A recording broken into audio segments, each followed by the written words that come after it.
Que signifie le silence de Dieu?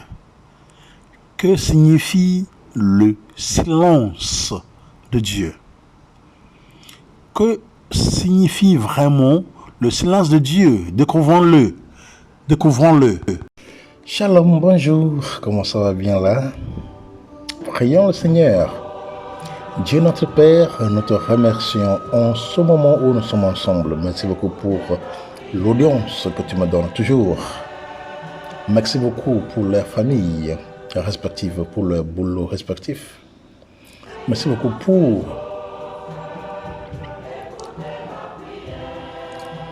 les déblocages multiples effectués dans leur vie quotidienne. Déblocages financiers, professionnels, des arbres généalogiques, des esprits mauvais, de bonheur, de chance, sanitaire, matrimonial, maternel, paternel, par la puissance du sang et l'eau précieuse du Christ, de son côté ouvert sur la croix au calvaire, qui continue par les purifier, sanctifier, exorciser, par les délivrer, restaurer, transformer, par les exorciser, par les réparer, bénir, guérir, par leur ouvrir les yeux, les oreilles et le cœur spirituel, et surtout par leur donner la foi authentique enracinée dans le sang de Christ en toi. Seigneur, merci pour tout. Continue par les bénir, d'être toujours fidèle en t'écoutant à travers nos simples présentations de la vie et la Bible, ou bien de relations qui existent entre toi, notre Père, Mère et nous. Merci Seigneur, que cela arrive, que cela se fasse dans la vie, par le Christ notre Seigneur. Amen.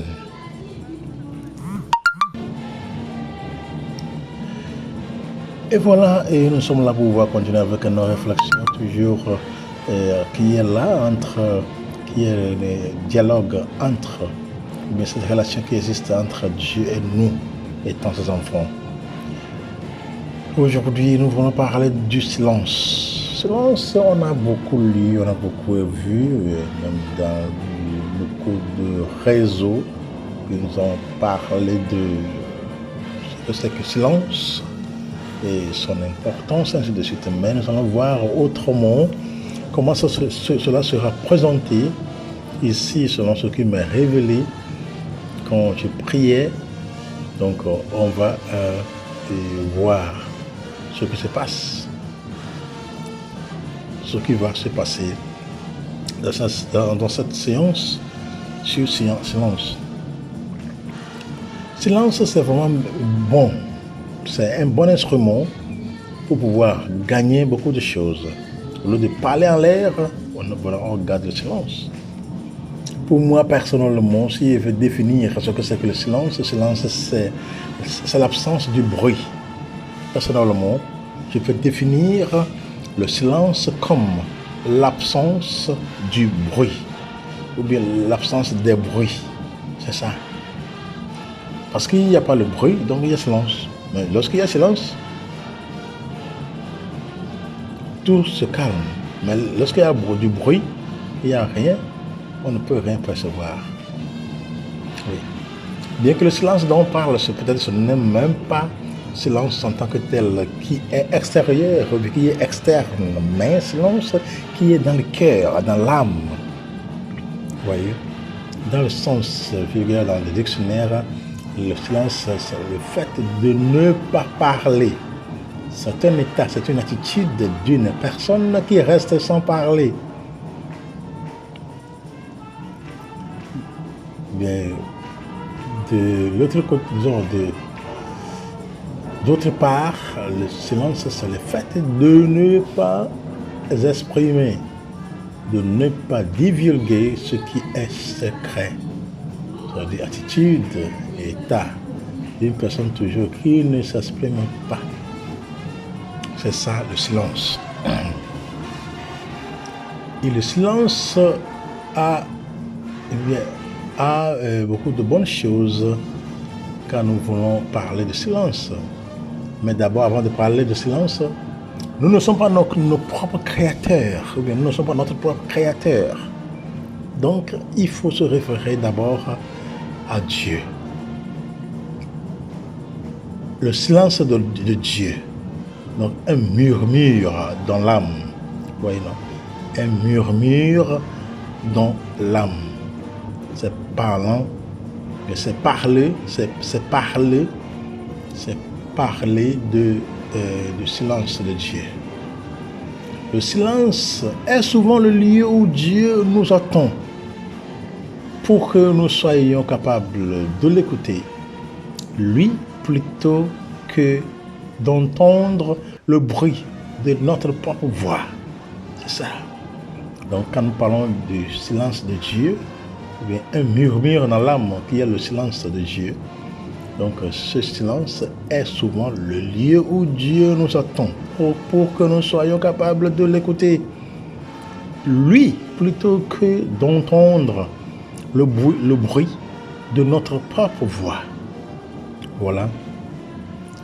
C'est ça le silence dont nous sommes en train de parler. Donc quand nous entrons dans le livre de l'Exode, le livre de l'Exode rapporte que Dieu est apparu à Moïse au mont Sinaï dans l'éclat de sa gloire. Toute la montagne tremblait violemment. Moïse parlait et Dieu lui répondait dans le tonnerre et les éclairs. C'est Exode chapitre 19, du verset 16 au 22. Donc le peuple tout entier écoutait fort impressionné par le pouvoir et la majesté de Dieu. Même si d'autres théophaniens semblables ont marqué l'histoire d'Israël, la plupart du temps, Dieu s'est manifesté à son peuple par d'autres voies, non pas dans un éclat de lumière, mais dans le silence, dans l'obscurité. Quelques siècles après Moïse, le prophète Élie, fuyant la reine Jézabel, emprunta une nouvelle fois sous l'impulsion de Dieu le chemin de la montagne sainte. Caché dans une grotte, le prophète contemple les mêmes signes que dans la théophanie de l'Exode. Le tremblement de terre, l'ouragan, le feu. Or, Dieu n'y était pas. Après le feu, l'écrivain sacré dit qu'il y eut le son d'un silence subtil. Élie, se voilant le visage avec son manteau, est sorti à la rencontre de Dieu. C'est alors que Dieu lui a parlé. Ça c'est plutôt dans au premier livre du roi, chapitre 29, du verset 9 au 18. Le texte hébreu dit littéralement qu'il entendit le bruit ou la voix d'un silence qui est d'amama, ça c'est en hébreu, d'amama, subtil.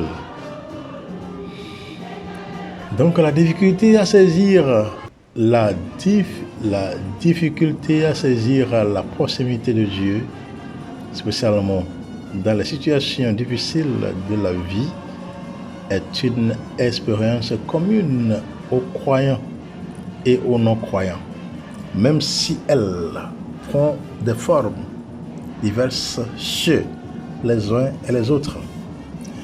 Donc la version grecque des Septante et la Vulgate on traduit un murmure doux, probablement pour éviter la contradiction apparente entre bruit et voix d'une part et silence de l'autre. Or, ce que le mot d'amama signifie est précisément le silence. Par ce mot, l'auteur sacré suggère donc que le silence n'est pas vide, mais rempli de la présence divine. Le silence protège le mystère de Dieu. L'Écriture nous invite à entrer dans ce silence si nous voulons rencontrer Dieu. Donc, pour pouvoir se rencontrer avec le Seigneur, il faut faire l'expérience du silence. Donc, comme le murmure que nous entendons venant de lui est subtil, comme cela est subtil. Cependant, cette façon de parler de Dieu, cette façon de parler de la part de Dieu présente des difficultés pour nous. Les psaumes l'affirment clairement. Oh Dieu, ne reste pas muet. Plus de repos, plus de silence, oh Dieu. C'est psaume 83, verset 2. Pourquoi caches-tu ta face? Que les païens ne disent où est leur Dieu. Par le bien du texte sacré, Dieu met ces questions sur nos lèvres et dans notre cœur. Il veut que nous les lui adressions et que nous les méditions dans la force de la prière, car elles sont importantes. D'un côté,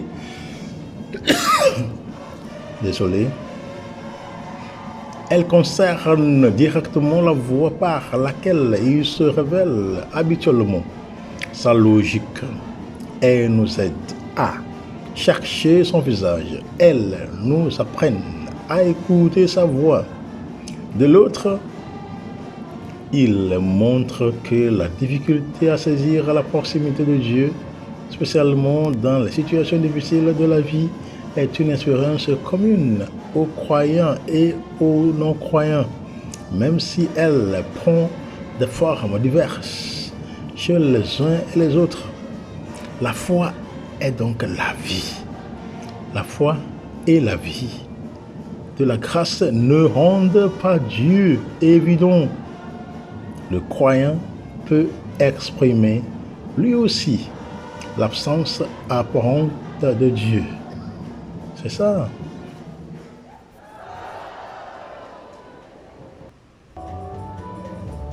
Pourquoi donc Dieu se tait-il? Pourquoi donc Dieu se tait-il? Souvent, les Écritures nous présentent son silence, son éloignement comme une conséquence de l'infidélité de l'homme.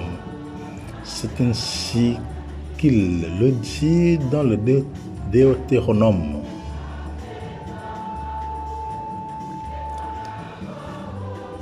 Je cite: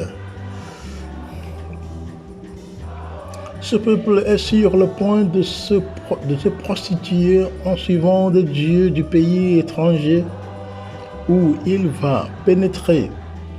Il m'abandonnera et rompra dans l'alliance que j'ai conclue avec lui. Et moi, oui, je cacherai ma face en ce jour à cause de tout le mal qu'il aura fait en se tournant vers d'autres dieux. Fin de citation. Ça c'est Deutéronome chapitre 31, du verset 16 au 18. Donc le péché, l'idolâtrie, est comme un voile qui recouvre Dieu et nous empêche de le voir, comme un bruit qui le rend inaudible.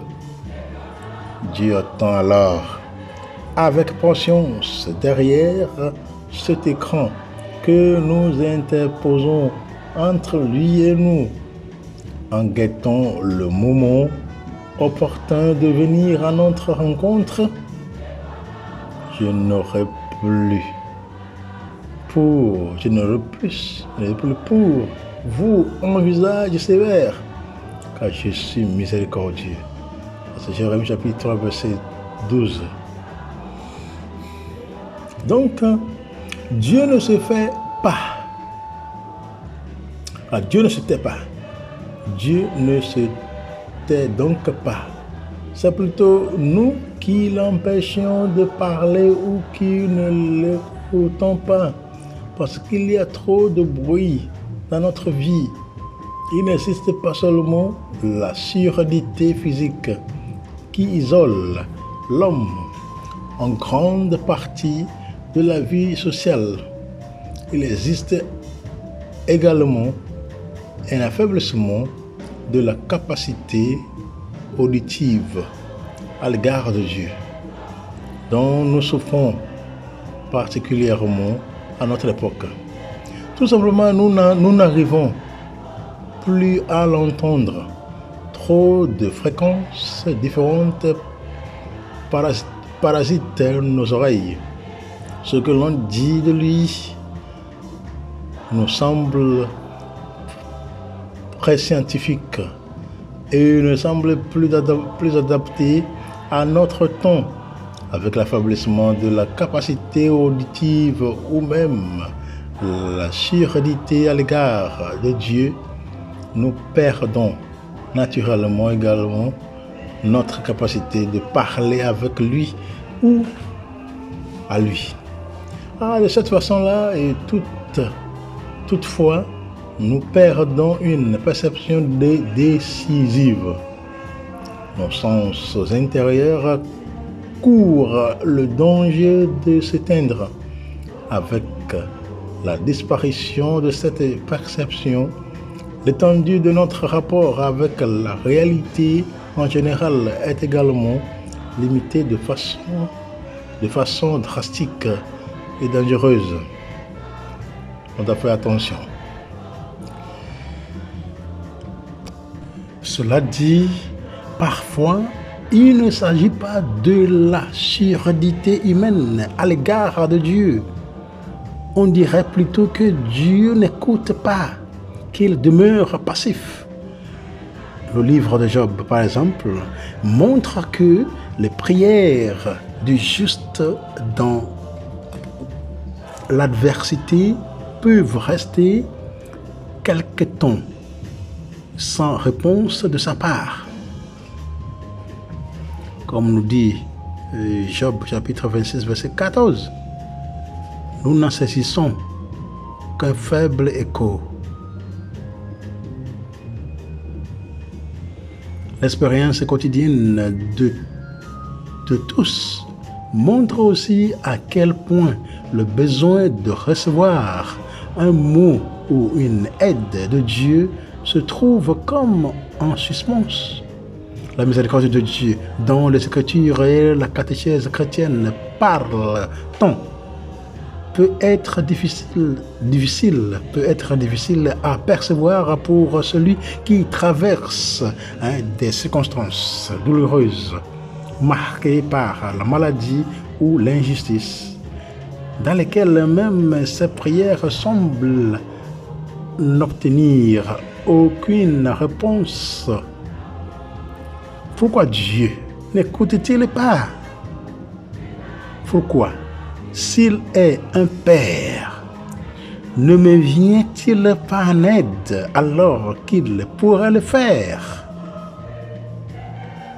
L'éloignement de Dieu, l'obscurité et les doutes sur lui sont de nos jours plus intenses que jamais.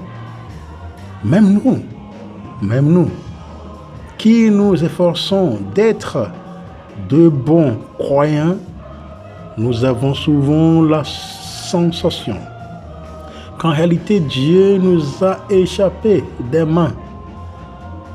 Ne nous demandons-nous pas fréquemment s'il est toujours submergé dans l'immense silence de ce monde? n'avons-nous pas parfois l'impression que, après une longue réflexion, nous n'avons que des mots, alors que la réalité de Dieu se trouve plus lointaine que jamais? Oui, ce sont des questions qu'on se pose. Des fois, on est devant les faits qu'il faut les accomplir et que c'est difficile d'accomplir. Au cœur de la révélation, plus encore que dans n'importe quelle expérience, nous trouvons l'histoire de Jésus qui nous fait entrer plus profondément dans le mystère du silence de Dieu. Jésus, le vrai juste, le serviteur fidèle, le Fils bien-aimé, n'a pas été épargné des tourments de la passion et de la croix. En réponse à sa prière à Gethsemane, un ange a été envoyé pour le réconforter, mais non pour le délivrer de sa torture imminente.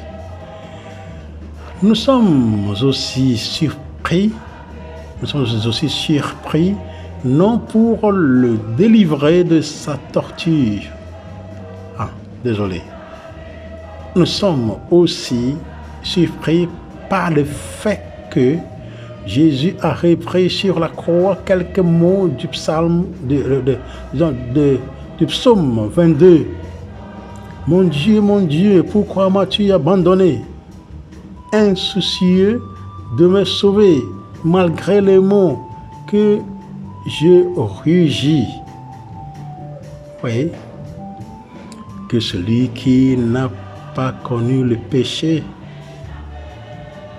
ait fait une telle expérience de la souffrance, met bien en évidence que la douleur marquant parfois dramatiquement la vie des hommes ne doit pas être interprétée comme un signe de réprobation de la part de Dieu, pas plus que son silence, comme une absence ou un éloignement. Vous voyez, c'est très intéressant. Un petit point ici, c'est que Dieu se fait connaître par son silence. Comment est-ce que Dieu se fait connaître par son silence? Oui, Dieu se fait connaître par son silence. En passant à côté d'un aveugle-né, les apôtres posent une question qui révèle une mentalité assez répandue à l'époque. Ce que se trouve en Jean, dans l'évangile de Saint Jean, chapitre 9, verset 1. Qui a péché, lui ou ses parents, pour qu'il soit né aveugle? Vous voyez, c'est ça. De nos jours, une telle question semblerait assez étrange, mais tout bien considéré, elle n'est pas tellement éloignée de la pensée actuelle qui voit dans la souffrance, quelle qu'elle soit, une sorte de destin aveugle face auquel seule la résignation est possible une fois que toutes les tentatives pour l'éviter ont échoué. Jésus corrige les apôtres. Ni lui, ni ses parents n'ont péché, mais c'est afin que soient manifestées en lui les œuvres de Dieu. Qui est Jean chapitre 9, verset 3. Oui. Dieu demeure parfois en silence, apparemment inactif et indifférent à notre sort, parce qu'il veut se frayer un chemin dans notre âme. Ainsi seulement, nous pouvons comprendre par exemple qu'il est permis la souffrance de Saint Joseph dans son incertitude sur la maternité inattendue de Marie, alors qu'il aurait pu tout programmer différemment. Dieu préparait Saint Joseph à quelque chose de grand. Il ne trouble jamais la joie de ses enfants que pour leur en préparer une plus grande et plus sûre. Saint Ignace d'Antioche écrit que celui qui possède en vérité la parole de Jésus peut entendre même son silence afin d'être parfait, afin d'agir par sa parole et de se faire connaître par son silence. Le silence de Dieu est souvent pour l'homme le lieu, la possibilité et la prémisse pour écouter Dieu au-delà, pour écouter Dieu au lieu de s'écouter soi-même. Sans la voix silencieuse de Dieu dans la prière, le moi humain finit par se fermer sur lui-même. Et la conscience qui devrait être l'écho de cette voix de Dieu risque de se réduire au reflet du moi, au reflet du moi. Si bien que le dialogue intérieur devient un monologue en donnant lieu à 1000 auto-justifications. En y pensant calmement, si Dieu parlait et intervenait constamment dans notre vie pour résoudre nos problèmes, ne faudrait-il pas admettre que nous banaliserions facilement sa présence, que nous finirions comme les deux fils de la parabole, qui est Luc chapitre 15, verset 11 au 32. Ça, c'est le fils prodigue, ça. Et par préférer nos intérêts à la joie de vivre avec lui.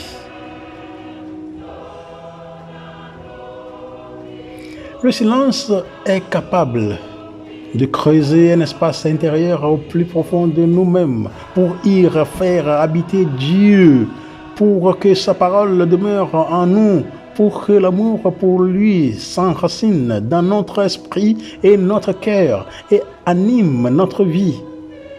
Vous voyez que grâce à sa recherche et à une prière confiante dans les difficultés, l'homme se libère de l'autosuffisance, met en action ses ressources intérieures et voit se renforcer ses relations de communion avec les autres. Le silence de Dieu, le fait qu'il n'intervient pas toujours rapidement pour résoudre nos affaires selon nos préférences, réveille le dynamisme de la liberté humaine, appelle l'homme à prendre bien en main sa vie ou celle des autres, ainsi que leurs besoins concrets. C'est pourquoi la foi est la force qui, en silence et sans bruit, change le monde et le transforme en royaume de Dieu. C'est la foi et l'expression de la foi. C'est la prière. Dieu ne peut pas changer. Dieu ne peut pas changer les choses sans notre conversion. Et notre véritable conversion commence avec le cri de l'âme qui implore le pardon et le salut. Dans les enseignements de Jésus, la prière apparaît comme un dialogue filial entre l'homme et le Père du ciel, dans lequel la demande occupe une place très importante. Bien que nous ayons défini la prière d'être dialogue spirituel et communion spirituelle, relation spirituelle intime avec le Seigneur. C'est ça. Et tout ce qui vient est comme définition pour la prière à sa place. Et l'enfant fait que son père l'écoute toujours. Mais ce qui lui est garanti est moins une porte de sortie pour sa souffrance ou sa maladie que le don de l'Esprit Saint. Luc chapitre 11, verset 13. Donc la réponse de Dieu pour venir en aide à l'homme est le don de l'Esprit amour. Cela peut nous sembler insuffisant, mais c'est un don bien plus précieux et fondamental que toute solution humaine à nos problèmes. C'est un don qui doit être accueilli dans la foi filiale qui n'élimine pas l'effort personnel à l'heure de faire face aux difficultés. Avec Dieu, les vallées obscures que nous devons parfois traverser ne s'éclairent pas automatiquement. Nous devrons poursuivre le chemin pour être peut-être avec peur, mais dans la confiance. Je ne crains aucun mal, car tu es avec moi. C'est Psaume 22, verset 4.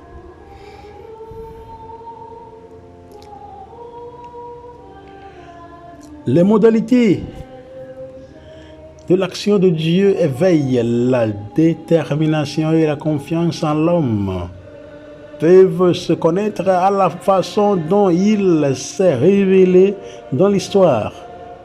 Pensons à Abraham maintenant. Pensons à Abraham. Il quitte son pays et se met en route vers une terre inconnue, en se fiant à la promesse divine, sans savoir où Dieu voulait le conduire. Ça, c'est Genèse, chapitre 4 et 12, du verset 1 à 4. Pensons aussi à la confiance du peuple d'Israël dans le salut de Dieu, y compris lorsque tous les espoirs humains semblaient s'effondrer. Ça, c'est Esther, chapitre 4.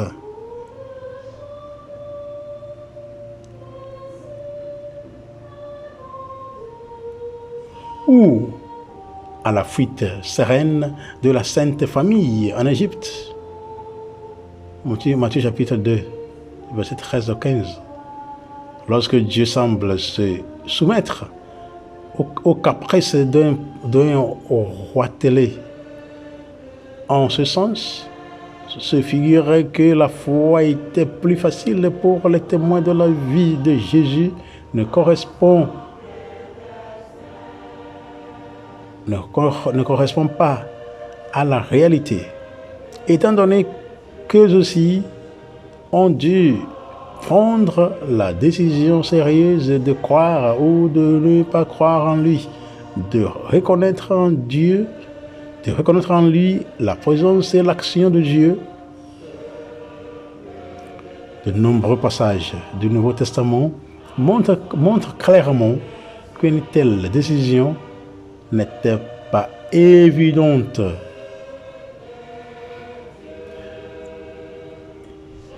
Hier comme aujourd'hui,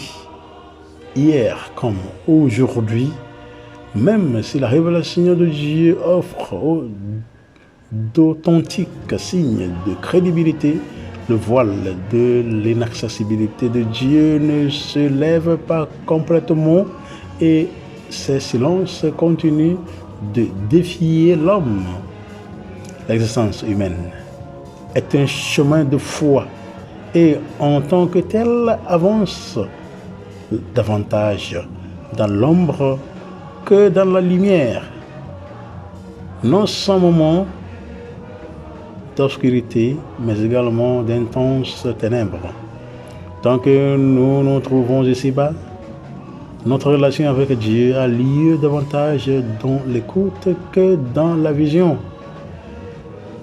Tout cela n'est pas uniquement la manifestation du fait que Dieu sera toujours plus grand que notre intelligence, mais aussi la conséquence d'une logique faite d'appels et de réponses, de dons gratuits et de tâches selon laquelle il entend conduire notre histoire, l'histoire universelle et l'histoire personnelle de chacun.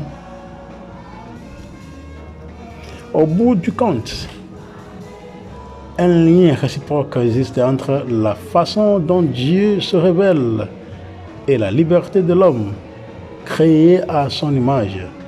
La révélation de Dieu demeure dans un clair obscur permettant à la liberté de faire son choix, celui de s'ouvrir à lui ou de se refermer sur son autosuffisance.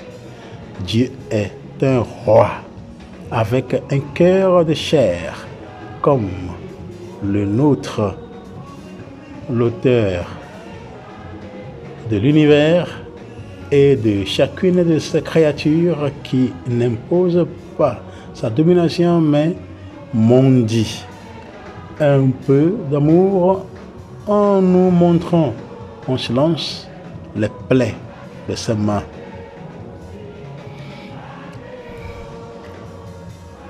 Un petit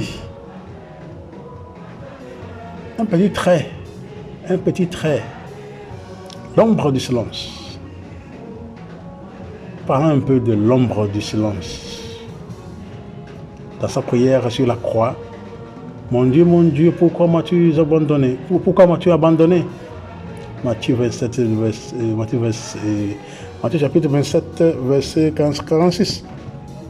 Jésus fait sien ce cri de l'humanité qui souffre de l'apparente absence de Dieu et porte ce cri au cœur du Père. En priant ainsi dans cette ultime solitude avec toute l'humanité, il nous ouvre le cœur de Dieu.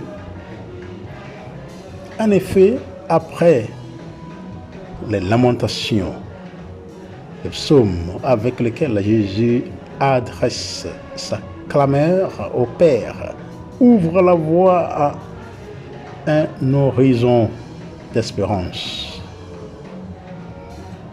Un horizon qu'il a sous les yeux, mais au milieu de son agonie. Entre ta main, je remets mon esprit. C'est Luc chapitre 23, verset 46. Dit-il au Père avant d'expirer. Jésus sait que le don de sa vie ne tombe pas dans le vide, qu'il va changer l'histoire pour toujours, même s'il semble que le mal et la mort ont le dernier mot.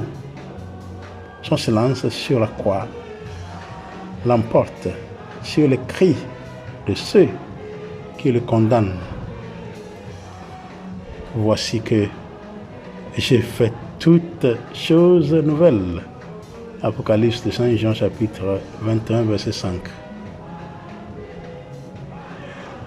La foi signifie aussi croire en lui. Croire qu'il nous aime vraiment, qu'il est vivant, qu'il est capable d'intervenir mystérieusement, qu'il ne nous abandonne pas, qu'il tire le bien du mal par sa puissance et sa créativité infinie. C'est croire qu'il marche victorieux dans l'histoire, que le règne de Dieu est déjà présent dans le monde et qu'il se développe ça et là de diverses manières. Par ce silence, Dieu fait grandir chez les siens la foi et l'espérance. Il les fait nouveaux et avec eux, il fait toutes choses nouvelles.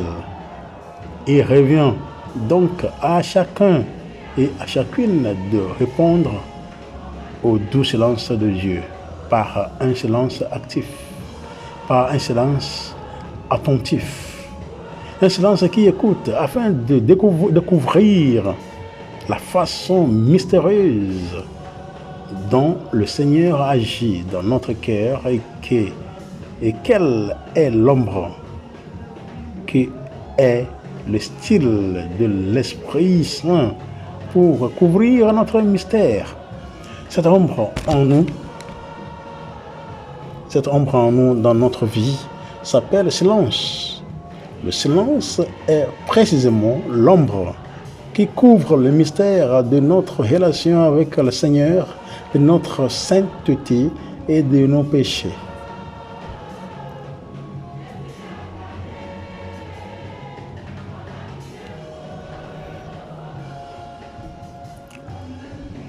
Donc c'est ça, et nous avons vu ça, et c'est un terme qui est vraiment ample, et c'est le silence.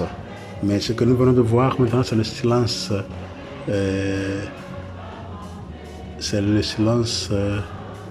Dieu, ça. C'est le silence de Dieu, un murmure dans l'âme, un murmure dans l'âme. Nous allons encore voir d'autres parties de silence. Peut-être la prochaine fois, on va voir la puissance du silence. Qu'est-ce qui est dans le silence? Si on se met en silence, qu'est-ce que ça donne? Est-ce que ça a un bénéfice à donner à l'homme lorsque nous sommes en silence? Donc, merci beaucoup d'avoir prêté attention. Merci beaucoup avec ces 40 minutes d'écoute. C'est pas facile, mais oui, la vidéo est faite de telle sorte que vous pouvez même être en train de manger ou bien et faire autre chose en écoutant cela. Parce que avec l'image de l'eau qui purifie, l'eau qui est la vie, l'eau qui est tout. C'est pour cela que nous avons choisi d'être avec l'eau en tout temps dans ce silence. Nous avons fait beaucoup d'autres choses. Merci beaucoup d'avoir écouté. Merci beaucoup pour votre attention. Que Dieu continue par vous bénir, par vous soulager. Que Dieu continue par vous guérir, par vous exorciser, par vous délivrer, transformer, par vous enrichir, par vous restaurer, par vous ouvrir les yeux, les oreilles et le cœur spirituel, par vous réparer ce qui est gâté dans votre vie, par vous réparer vraiment la santé. Guérir la santé, mais réparer la santé, ce qui ne va pas sur vos santé, que le Seigneur lui-même, qui est un créateur, et tente sa main créatrice de pouvoir vous toucher et arranger et réparer tout ce qui est et dérégler en vous, de bien régler cela pour que vous puissiez continuer le cherchant pour votre salut et pour sa plus grande gloire. Merci beaucoup et loué soit Jésus-Christ. Shalom, shalom, shalom.